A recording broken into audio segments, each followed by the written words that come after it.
오늘 이 시간에도 오후 찬양 예배에 참석하신 여러분 진심으로 환영하고 또 축복합니다. 여러분은 이렇게 오후에 예배를 드리는 것을 당연하게 생각하시지만 요즘은 오후에 예배를 드리는 것을 굉장히 부담으로 느끼시는 분들이 적지 않은 것 같습니다. 그럼에도 불구하고 하나님께서 하나님을 예배하고자 하는 마음을 우리에게 주셨다라고 하는 것은 참으로 큰 은혜이고 큰 복이다라고 그렇게 생각이 됩니다. 그런데 오후 예배가 부담으로 느껴지시는 분들이 점점 많아지고 그러다 보니까 오후 예배도 여러 가지 다양한 형태의 모임들로 대체하는 경우들이 적지 않은 것 같습니다. 그런데 그럼에도 불구하고 중요한 것은 우리에게 하나님께서 예배하고자 하는 마음을 주신다라고 하는 것이 참 중요한 것이고, 마음만 갖지 않고 하나님 앞에 나오는 것이 얼마나 귀한 일인가라고 하는 그런 생각을 해보게 됩니다. 지난번에 설교하면서 고양이의 예화를 말씀을 드렸던 기억이 있습니다.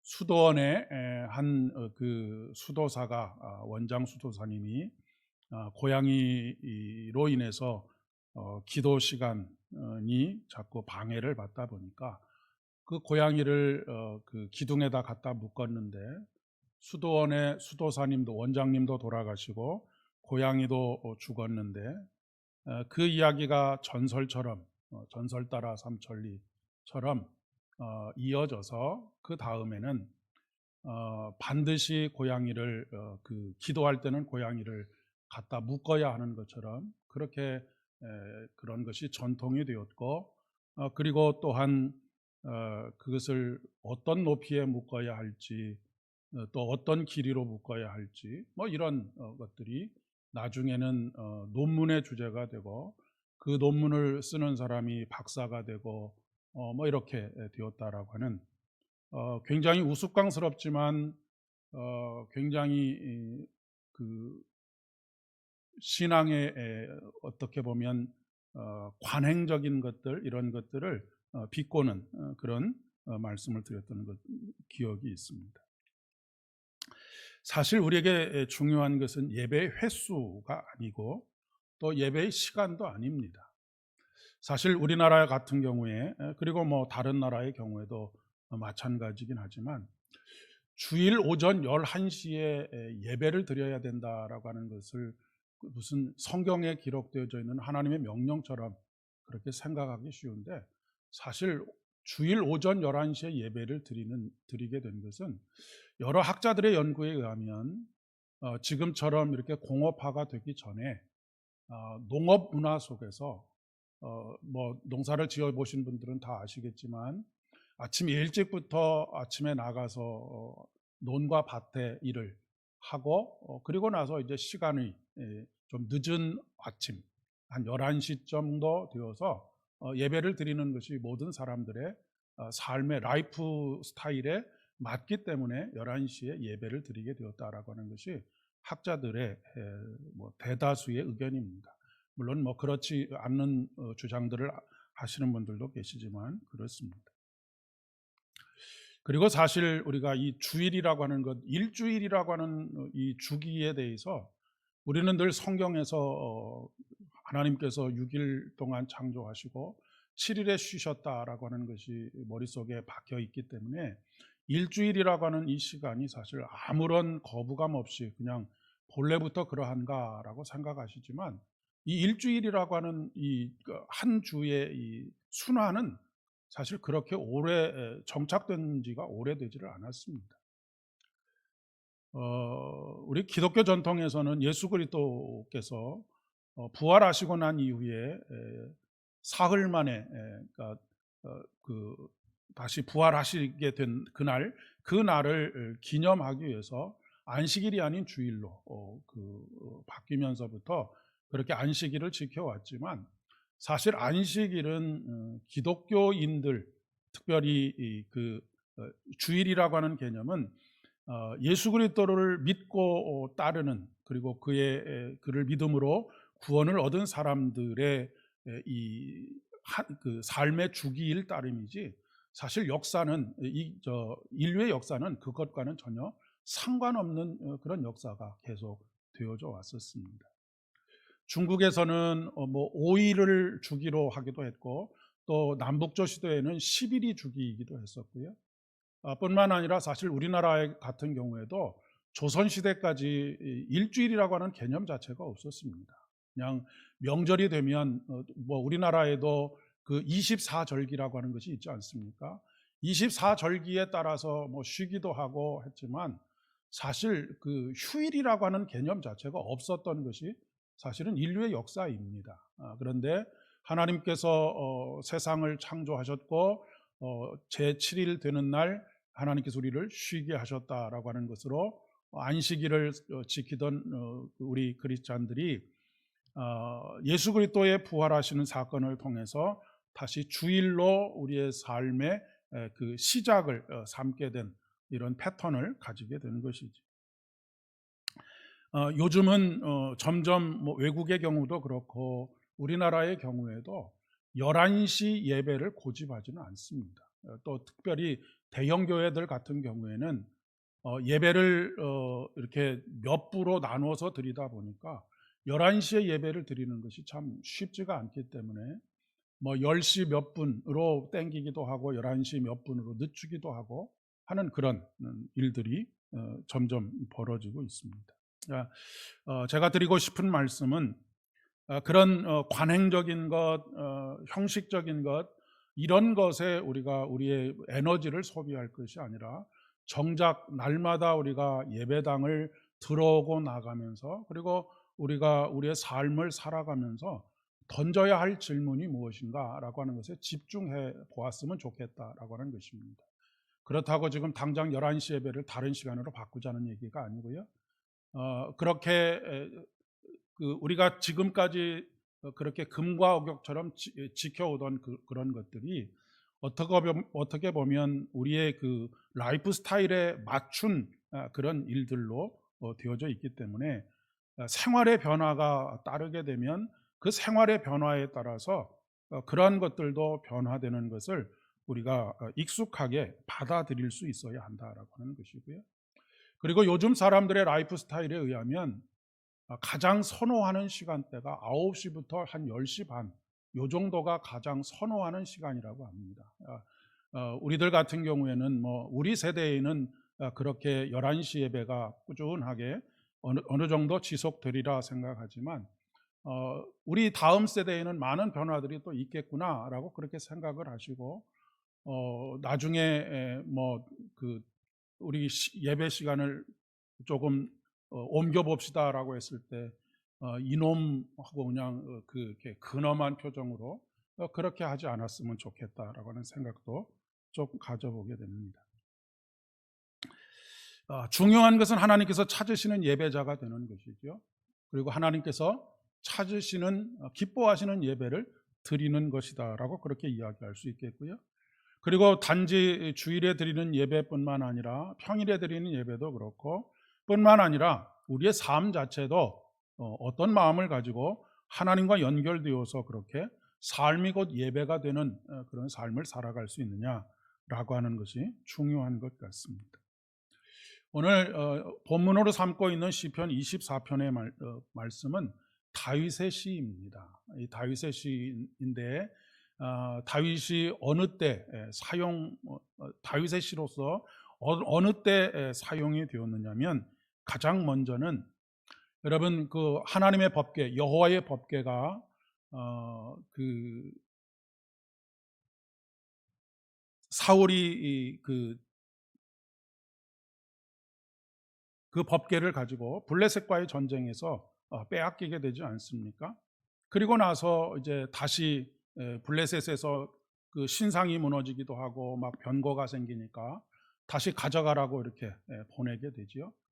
그래서 아비나답의 집에 한 20년 동안 하나님의 법궤가 있었습니다. 그리고 난 이후에 다윗이 여호와의 성인 다윗성으로 그 법궤를 모셔오려고 하다가 베레스와 우사가 하나님께서 사실은 법궤를 어깨에 짊어지고 반드시 옮길 것을 명령하셨는데 소가 끄는 수레에 싣고 오다가 소가 놀래서 요동을 치는 바람에 그것이 떨어지는 것을 방지하기 위해서 그것을 붙잡았다가 우사와 아요가 죽게 되는 그런 사건이 벌어집니다. 그리고 3개월 동안 오벳 에돔의 집에 그 법궤가 머물게 되었는데, 법궤가 머물게 되었을 때 오벳 에돔의 집에 어마어마한 하나님의 복이 쏟아부어졌다라고 하는 그런 기사가 있습니다. 자, 오벳 에돔의 집에 3개월 동안 그렇게 머물러 있었던 그 여호와의 법궤를 다윗이 다시 하나님의 도성으로 삼고자 했던 다윗성, 시온성이라고도 할 수가 있겠죠. 그 성으로 모셔와서 그 여호와의 법궤가 들어오는 그때에 예배하면서 감격스럽게 불렀던 노래가 바로 시편 24편의 찬송시입니다. 여러분, 얼마나 감격스러운 일이었겠습니까? 그리고 이 여호와의 법궤가 하나님의 그 정하신 그곳에 오기까지는 정말로 많은 우여곡절들이 있었습니다. 모세로부터 하나님께 주어진 여호와의 법궤, 그것은 하나님의 임재를 상징하는 것이죠. 그런데 이 여호와의 법궤가 가나안 땅에 들어왔음에도 불구하고 한 400여 년 동안을 실로에 머물러 있었습니다. 그리고 사람들은 사실은 여호와의 법궤가 어디에 있어야 할지에 대한 생각들을 별로 그렇게 우선순위로 생각하지를 않았던 것이죠. 물론 실로에 가서 예배를 드리는 일들도 있었지만 이 실로가 온 이스라엘의 중심지가 되었다라고 말하기는 어려운 그런 상황 속에 있었습니다. 그런데 이 400년의 시간이 흘러간 이후에 시온성이라고 불려지는 다윗이 새로 건설된 하나님의 나라 이스라엘의 수도로 삼은 곳이 되겠지요. 이것을 예루살렘 성이라고도 우리가 흔히들 부르는 바로 이곳입니다. 그런데 여기에 본래 살던 사람들이 누구냐면 가나안 7 족속 중에 한 족속인 여부스 족속이 살고 있었습니다. 여부스 족속은 그렇게 아주 큰 부족은 아니었지만 이 여부스 족속 자체가 굉장히 강한 그런 사람들이었고, 뿐만 아니라 이 여부스 성, 그러니까 후에 예루살렘 성이 된 이 성 자체가 천혜의 요새, 그러니까 웬만한 군사력을 가지고 와서 공격을 해도 꿈쩍도 하지 않는 그런 천혜의 요새였었던 것이죠. 그러다 보니까 사실 400년의 시간들 동안 이 여부스 족속들이 차지하고 있었던 이 시온성, 다윗성, 이곳을 차지하려고 정복하려고 하는 시도가 왜 없었겠습니까? 그런데 웬만큼 힘을 길러서는 그곳을 차지할 수도 없었을 뿐만 아니라 사람들의 마음속에는 그것이 우선순위가 아니고 자신이 먹고 사는 문제가 우선순위였기 때문에 거기를 그렇게 생각할 겨를이 별로 없었으리라 그렇게 생각이 됩니다. 그런데 이 예루살렘 성은 역사적으로 봤을 때 이스라엘의 심장과 같은 곳이다라고 그렇게 이야기할 수가 있겠습니다.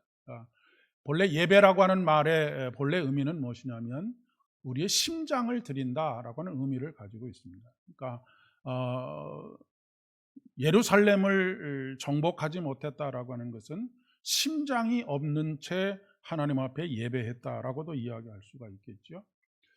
물론 그들 중에는 신령과 진정으로 예배하는 사람들이 왜 없었겠습니까마는 그 모세를 통해서 받은 여호와의 법궤가 가나안 땅에 들어오고 난 이후에 400여 년의 시간이 흐르는 그 400여 년의 역사를 성경은 단 한 줄로 뭐라고 요약하고 있느냐면 왕이 없으므로 자기 소견에 옳은 대로 행했다라고 그렇게 기록하고 있습니다. 그 말은 무엇이겠습니까? 하나님 아버지를 왕으로 모든 것의 주인으로 여기지 않고 자기 소견에 옳은 대로 자신의 삶을 일구는 데에만 모든 에너지들을 다 쏟았다라고 이야기할 수가 있겠습니다. 자, 그런데 이 여부스 족속이 차지하고 있었고 400년 동안 그렇게 정복하고자 했지만 정복하지 못했던 그 땅을 다윗 왕 때에 정복하게 되었습니다. 다윗은 이 산을 정복하고 시온산이라고 명명을 했고 거기에 자기의 왕이 머무르는 다윗성을 만들게 되지요. 그리고 다윗을 이은 솔로몬이 그곳에 예루살렘 성전을 만들게 됩니다. 그런데 놀랍게도 이 예루살렘은 사실 아브라함이 이삭을 하나님께서 제물로 바치라고 할 때 바치려고 했던 모리아산이 바로 이 예루살렘입니다. 그러니까 아브라함 때로부터 약 1000년의 시간이 흐른 세월의 시간이 흐른 이후에 하나님의 성전이 세워지고 이스라엘의 모든 생각의 중심, 믿음의 중심, 그리고 삶의 중심이 되게 된 것이죠.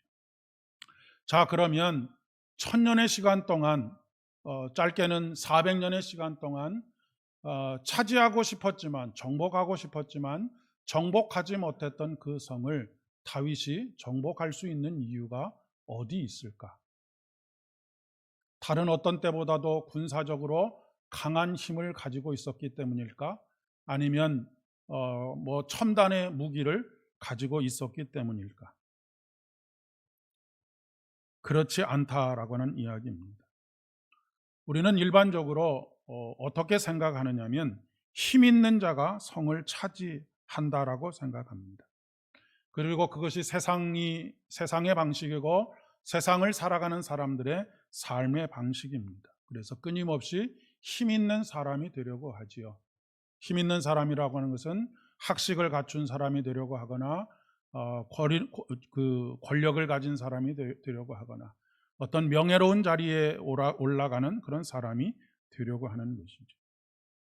그런데 성경은 누가 땅을 차지한다라고 말씀하고 있느냐면 온유한 자가 땅을 차지한다라고 말씀하고 있습니다.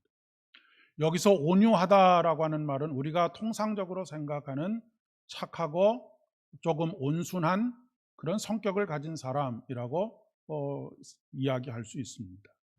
이것이 온유하다라고 하는 말의 헬라어 단어의 뜻이기도 합니다. 그런데 히브리어에서는 이 온유하다라고 하는 것을 조금 완전히 다른 차원에서 온유하다라고 하는 말의 의미를 해석하고 있습니다.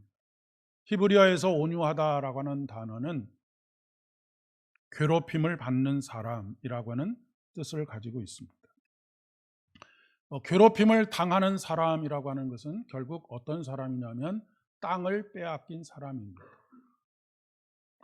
땅을 빼앗겼는데 싸워서 그 땅을 다시 내 것으로 삼을 수 없는 사람, 그럴 만한 힘이 없는 사람, 이런 사람을 말하는데 거기서 끝나는 것이 아니라 나는 싸워서 이길 수 없지만 하나님께서 이 일에 개입하셔서 하나님께서 대신 싸워줄 것을 요청하는 사람, 이 사람이 바로 온유한 사람이라고 하는 말의 뜻을 가지고 있다라고 하는 것입니다.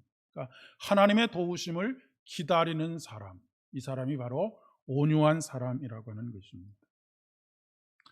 여러분, 우리가 우리의 인생을 조금 쉽고 가볍게 살 수 있는 방법은 우리가 싸워야 할 싸움을 나의 싸움으로 싸우지 않고 하나님 아버지의 싸움으로 바꾸는 것입니다. 나는 괴롭힘을 당하는 사람입니다. 빼앗김을 당하는 사람일 수 있습니다. 그러나 우리의 삶에 개입해 오시는 크로노스의 시간을 만들어 가시는 하나님의 개입하심 속에 맡겨드리는 삶, 그것을 뭐라고 기도를 가르치면서 말씀하셨느냐면 나는 기도하고 하나님께서 일하신다라고 하는 것입니다. 그것이 바로 온유한 사람을 말하는 것입니다. 여러분, 다윗이 난공불락의 성이었던 그 여부수 족속들이 살고 있었던 그 땅을 차지할 수 있었던 것은 그가 온유한 사람. 온유한 사람은 오늘 시편 24편의 표현에 의하면 하나님의 얼굴을 구하는 사람입니다. 하나님의 얼굴을 구하는 사람을 하나님께서 구원하시는 것이죠.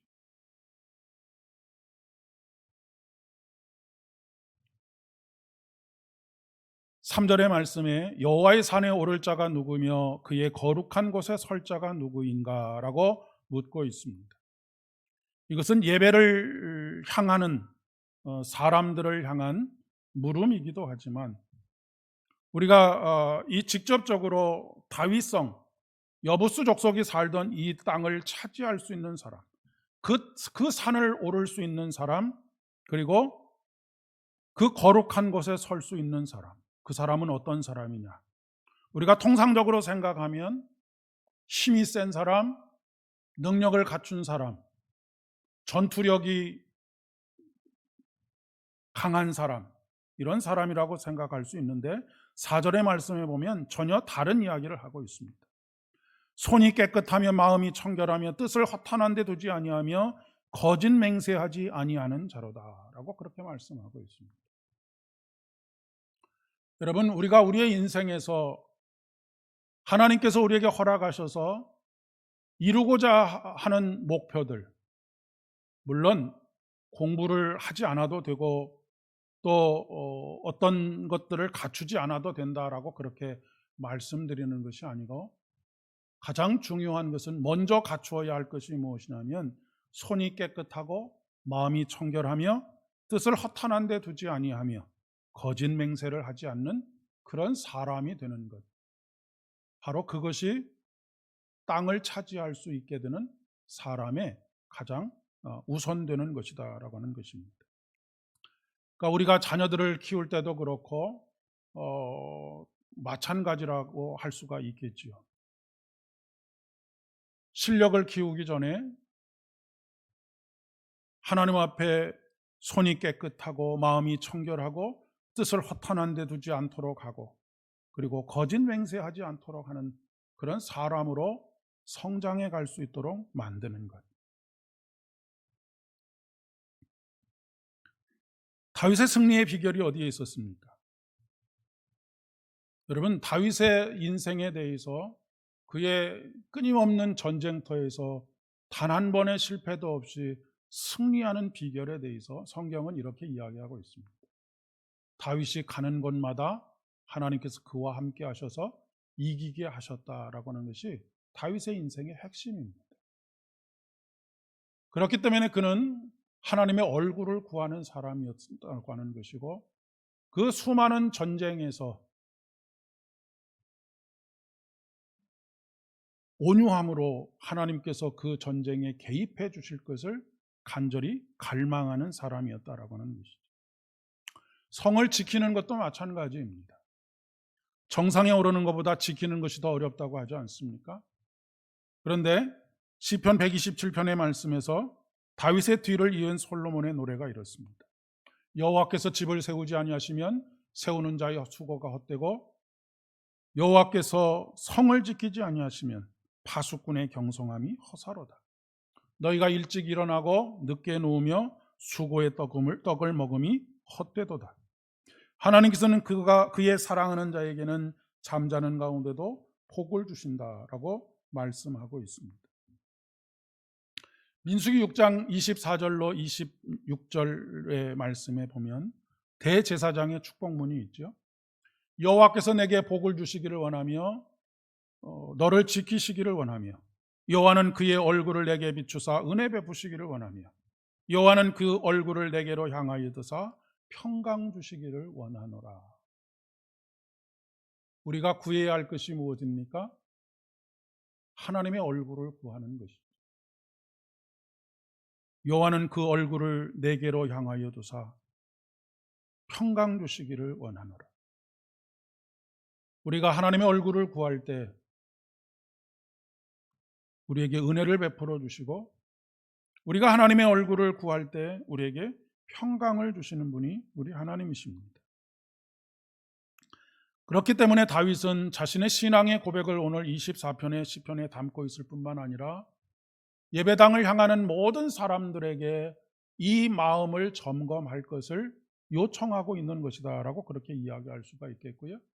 그런 예배의 자리에 나올 뿐만 아니라 모든 삶의 자리에서 무엇인가를 목표로 놓고 우리가 그것을 향하여서 달려갈 때에 항상 점검해야 할 것이 바로 이것입니다. 우리가 그 목표를 위해서 얼마나 많은 노력을 할 것인가가 아니라 우리가 정말로 마음이 깨끗하고 손이 깨끗한지 뜻을 허탄한 데 두고 있지는 않은지 이런 것들을 점검해야 한다라고 하는 것이지요. 이 24편은 성전을 찾는 사람들에게 대제사장이 묻고 또 그 성전을 찾는 사람들이 대답하던, 아니면 뭐 우리가 교동문을 하듯이 먼저 대제사장이 물으면 그 함께 예배하는 사람들이 응답하는 그런 교독과 같은 그런 시편이라고 이야기할 수가 있겠습니다. 여호와의 산에 오를 자가 누구이고 그 거룩한 곳에 설 자가 누구인가? 그러면 그곳에 참여한 성도들이 그렇게 대답하는 것이죠. 곧 손이 깨끗하며 마음이 청결하며 뜻을 허탄한 데 두지 아니하며 거짓 맹세하지 아니하는 자입니다라고 대답을 하는 것입니다. 대답을 한다라고 하는 것은 그것에 대해서 다시 한번 깊이 생각해 본다라고 하는 것이죠. 내가 지난 한 주간 내 삶을 살아가면서 손이 깨끗했는지,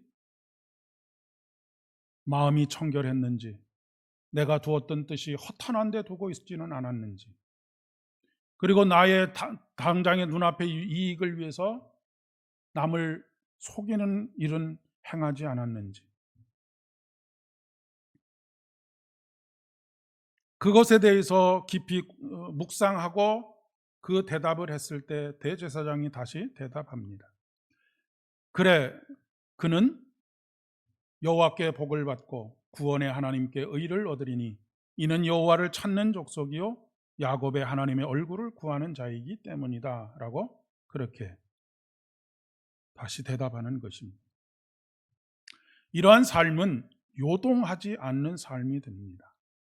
하나님의 얼굴을 구하면 평안을 주신다라고 하는 것이 바로 그런 것 아니겠습니까? 인생의 비바람이 불어도 폭풍우가 몰아쳐도 요동하지 않는 것이죠. 오늘 말씀에 보면 조금 이상한 표현이 있습니다. 2절에 보면 여호와께서 그 터를 바다 위에 세우시며 강들 위에 건설하셨도다라고 그렇게 기록하고 있습니다. 여러분, 우리가 상식적으로 건물을 세우면 어디에 세워야 합니까?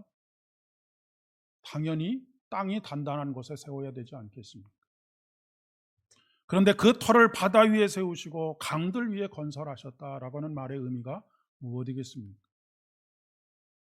예루살렘이 앞으로 겪게 될 여러 가지 어려움들을 이야기하는 것이 아니겠습니까? 바다에 몰아치는 폭풍우와 같이, 강에 몰아치는 폭풍우와 같이 그런 일들이 있을 것이다 라고 하는 것입니다. 그러나 그 터가 요동하지 않는다라고 하는 것이지요.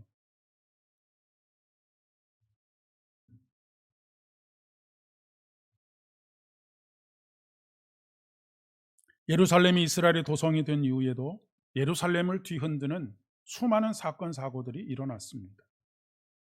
마치 바다의 풍랑이 부는 것처럼, 강물의 물결이 굽이쳐 흐르는 것처럼 예루살렘의 기초를 뒤흔들 만한 그런 일들이 수도 없이 몰려왔습니다.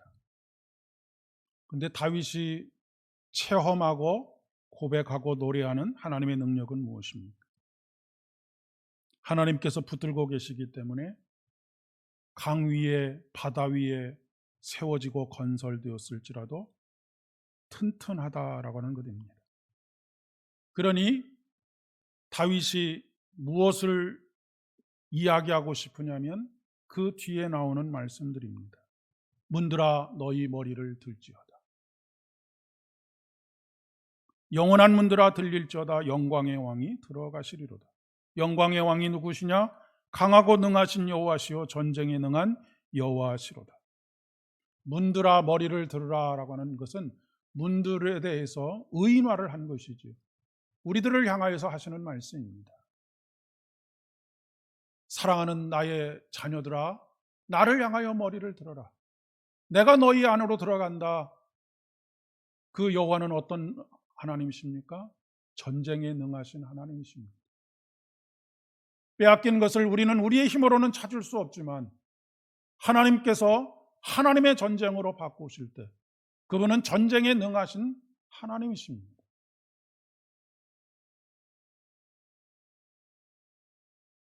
그러니 머리를 들어 하나님의 얼굴을 보고 그의 영광을 보라라고 하는 것이죠.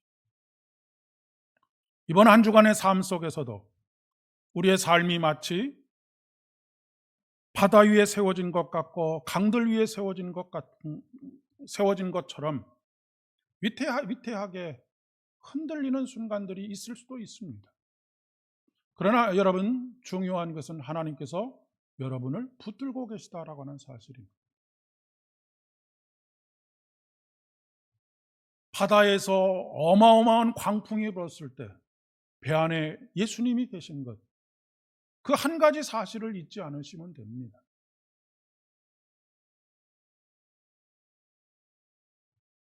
이번 한 주간도 하나님의 얼굴을 구하고 그 얼굴 빛을 비추셔서 은혜 베푸시기를 원하며 그 얼굴을 여러분을 향하여 드사 여러분에게 평강 주시기를 진심으로 축복합니다. 기도하겠습니다. 아버지 하나님, 은혜를 진심으로 감사를 드립니다. 늘 우리의 삶이 강물 위에 바다 위에 세워진 것처럼 위태위태합니다. 문제들이 한두 가지가 아닙니다. 때때로는 순풍이 부는 것 같다가도 때로는 역풍이 불고 큰 광풍이 불어 우리의 마음이 요동치고 우리의 삶의 중심이 흔들릴 때도 있습니다. 그러나 하나님, 우리 하나님께서는 그 모든 기초가 되시고 터가 되시며 우리를 붙들고 계실 뿐만 아니라 우리가 하나님의 얼굴을 구하고 우리가 하나님을 우리 안에 모셔드리게 될 때에 전쟁에 능하신 하나님께서 우리를 대신하여 싸우시는 줄을 믿습니다. 그리고 그 승리는 이미 십자가를 통해서 성취된 것을 믿고 고백하며 선포합니다. 이번 한 주간도 오직 하나님의 얼굴을 구함으로 우리에게 은혜를 베풀어 주시고 평강을 주시는 아버지 하나님의 은혜로 살아가는 복된 한 주간 될 수 있도록 도와주시옵소서. 예수님의 이름으로 기도드립니다.